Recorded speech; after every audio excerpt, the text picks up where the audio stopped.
ಲಾಹೋರ್ ಮತ್ತು ಕರಾಚಿಯಲ್ಲಿ ಬ್ಲಾಕ್ಔಟ್ ಮಾಡಲಾಗಿದೆ. ಇಸ್ಲಾಮಾಬಾದ್ ಮತ್ತು ಪಿಒಕೆ ಸಹ ಸಂಪೂರ್ಣವಾಗಿ ಕತ್ತಲಲ್ಲಿ ಕೂಡಿದೆ. ಪಾಕಿಸ್ತಾನದ ಪಂಜಾಬ್ ಪ್ರಾಂತ್ಯದಲ್ಲಿ ಫೈಟರ್ ಜೆಟ್ ಗರ್ಜಿಸ್ತಾ ಇದೆ. ಮೇಜರ್ ಸಿಟಿಗಳಲ್ಲಿ ಈಗ ಟೆನ್ಷನ್ ಮನೆ ಮಾಡಿದೆ. ರಫೇಲ್ ಸುಖೋಯ್ ಮೂಲಕ ವಾಯು ದಾಳಿಯನ್ನ ಭಾರತ ಆರಂಭ ಮಾಡಿದೆ. ಪಾಕಿಸ್ತಾನದ ಮೇಲೆ ಭಾರತ ಪ್ರತಿ ದಾಳಿಯನ್ನ ಆರಂಭಿಸಿದ್ದು ಇದು ಮುಂದುವರಿಯುತ್ತೆ ಅಂತ ಕೂಡ ಹೇಳಿದೆ. ಪಾಕಿಸ್ತಾನದ 4 ನಗರಗಳ ಮೇಲೆ ಡೆಡ್ಲಿ ಅಟ್ಯಾಕ್ ಅನ್ನು ನಡೆಸಲಾಗಿದೆ. ಇಸ್ಲಾಮಾಬಾದ್, ಲಾಹೋರ್, ಸಿಯಾಲ್ಕೋಟ್ನಲ್ಲಿ ನಡೆದಿರುವಂತಹ ದಾಳಿಗಳು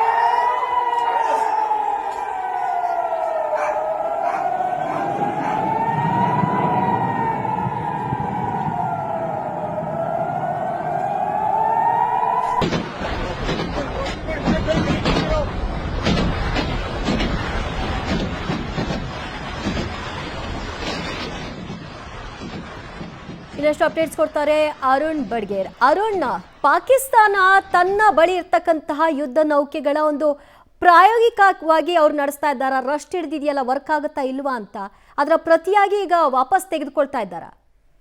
ಅಲ್ಲ, ಮೋಸ್ಟ್ಲಿ ತುಕ್ಕಿಡದಿದ್ದುವುದೇನೋ ಅನ್ಸುತ್ತೆ. ಟೆರರಿಸ್ಟ್ಗಳೇ ಕೊಟ್ಟು ಟೆರರಿಸ್ಟ್ಗಳು ಬರೀ ಗನ್ ಹಿಡ್ಕೊಂಡು ಓಡಾಡ್ತಾ ಇದ್ದಾರೆ. ಅದಕ್ಕೆ ಹಿಂಗಿರ್ಬೇಕಾದ್ರೆ ಎಕ್ಸ್ಪೆರಿಮೆಂಟ್ ಏನೋ ಮಾಡ್ತಾ ಇರಬೇಕು, ಎಲ್ಲವೂ ಕೂಡ ಓಕೆ. ಬಟ್ ನೋಡಿ, ಲುಕ್ ಅದು ದಿವ್ಯ ನೋಡಿ, ಒಂದ್ಸಲ ನೀವು ಮ್ಯಾಪಲ್ಲಿ ನಿಮ್ಗೆ ಹೇಳೋದಾದರೆ ಪರ್ಟಿಕ್ಯುಲರ್ ಆಗಿ 3 ಭಾಗಗಳು ಪಾಕಿಸ್ತಾನಕ್ಕೆ ಇಂಪಾರ್ಟೆಂಟ್ ಆಗುತ್ತೆ. ಪಂಜಾಬ್ ಮತ್ತು ಸಿಂಧ್ ಪ್ರಾಂತ್ಯದ ಬಿಡ್ತೀನಿ, ಬಲೂಚಿಸ್ತಾನ ಮತ್ತು ಖೈಬರ್ ಪಖ್ತೂನ್ಖ್ವಾ ಬಿಟ್ಬಿಡ್ತೀನಿ ನಾನು, ಅವೆರಡು ಬೇಡ.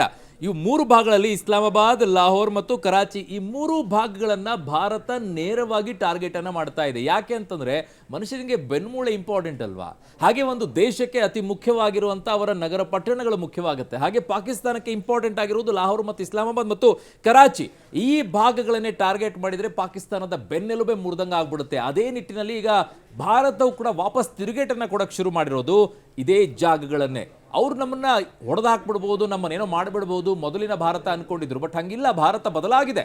ಭಾರತ ಎಲ್ಲ ರೀತಿಯಲ್ಲೂ ಕೂಡ ಬದಲಾಗಿದೆ. ಭಾರತ ಉತ್ತರ ಕೊಡೋಕ್ಕೂ ಕೂಡ ರೆಡಿ ಆಗಿದೆ. ಭಾರತ ಶಾಂತಿ ಮಂತ್ರ ಪಠಿಸುವಂಥದ್ದನ್ನು ಯಾವಾಗ ಮಾಡಬೇಕು ಅವಾಗ ಮಾಡ್ತೀವಿ. ನೀವು ಕೊಟ್ಟರೆ ನಾವು ಕೊಡ್ತೀವಿ, ನೀವು ಶಾಂತಿ ಅಂದರೆ ನಾವು ಶಾಂತಿ ಅಂತೀವಿ, ನೀವು ಅಶಾಂತಿ ಅಂದರೆ ನಾವು ಅಶಾಂತಿನೇ ಅಂತೀವಿ. ಮಹಾತ್ಮ ಗಾಂಧೀಜಿಯವರು ಇದ್ದಂಥ ಸಂದರ್ಭದ ಭಾರತ ಇದಲ್ಲ. ಈ ಭಾರತ ಬೇರೆನೆ.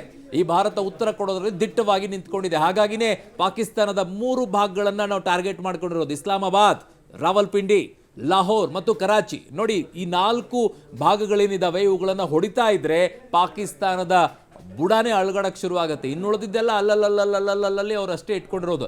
ಈ 4 ನಗರಗಳನ್ನು ಹೇಗೆ ಟಾರ್ಗೆಟ್ ಮಾಡಿದೀವಿ ಅಂತ ನೋಡ್ಕೊಳ್ಳಿ. ಈ ಮೂಲಕವಾಗಿ ಭಾರತ ಇವತ್ತು ಯಾವ ರೀತಿಯಲ್ಲಿ ಇಲ್ಲಿ ಎಷ್ಟರ ರೀತಿಯಲ್ಲಿ ಕೊಡುತ್ತೆ ಅಂತ ಹೇಳಿ. ಕಾರಣ ವಾಣಿಜ್ಯ ಭಾಗ ಕರಾಚಿಯಲ್ಲಿ ನಿಮಗೆ ಅದನ್ನು ಪೂರ್ಣ ಪ್ರಮಾಣದಲ್ಲಿ ಟಾರ್ಗೆಟ್ ಮಾಡಿಬಿಟ್ರೆ ಬಂದರು ಮೂಲಕವಾಗಿ ನೌಕಾಲನೆಲೆ ನಮಗೆ ಅದು ಇನ್ನೊಂದು ರೀತಿಯಾಗಿ ರಿವರ್ಸ್ ಇದೆ ನೋಡ್ಕೊಳ್ಳಿ. ಅದರದ್ದೊಂದು ಆತಂಕ ಕಾಡಿಸುತ್ತೆ. ಏನು ಅಂತಂದರೆ ಇಲ್ಲಿಯವರೆಗೂ ಕೂಡ ನಮಗೆ ವಾಯು ದಾಳಿಯನ್ನು ಮಾಡುವಂಥದ್ದನ್ನು ನೋಡಿದ್ದೀವಿ, ಭೂದಾಳಿ ಆಗಿದೆ. ಈಗ ನೌಕಾ ಮೂಲಕವಾಗಿ, ಈಗ ಜಲಮಾರ್ಗದ ಮೂಲಕವಾಗಿಯೂ ಕೂಡ ನಾವು ದಾಳಿ ಮಾಡುವಂಥ ಪರಿಸ್ಥಿತಿಗೆ ಬರ್ತೀವ ಅಂತ. ಯಾಕಂದರೆ ಟಾರ್ಗೆಟ್ ಮಾಡ್ತಾ ಇರುವಂಥದ್ದು ಕರಾಚಿ ನಾವು. ಸೊ ಕರಾಚಿಯನ್ನು ಟಾರ್ಗೆಟ್ ಮಾಡ್ತಾ ಇರುವಂಥದ್ದು ನಮಗೆ ಇನ್ನು ಮುಂದೆ ಜಲಮಾರ್ಗದ ಮೂಲಕವಾಗಿಯೂ ಕೂಡ ನೌಕಾದಳವು ಕೂಡ ಇನ್ನು ಆಕ್ಟಿವ್ ಆಗುತ್ತೆ. ನೌಕಾದಳ ಯಾವ ರೀತಿಯಾಗಿ ದಾಳಿಯನ್ನು ನಡೆಸುತ್ತೆ ಈಗ ಗೊತ್ತಿಲ್ಲ. ಇಲ್ಲಿಯವರೆಗೂ ಕೂಡ ನಾವು ಸ್ಟ್ರೈಕ್ ನಡೀತಾ ಇದೆ, ಏರ್ ಸ್ಟ್ರೈಕ್ ನಡೀತಾ ಇದೆ, ಮಿಸೈಲ್ಸ್ಗಳನ್ನು ಬಿಡ್ತಾ ಇದ್ದೀವಿ, ಎಲ್ಲವೂ ನಡೆಯುತ್ತೆ.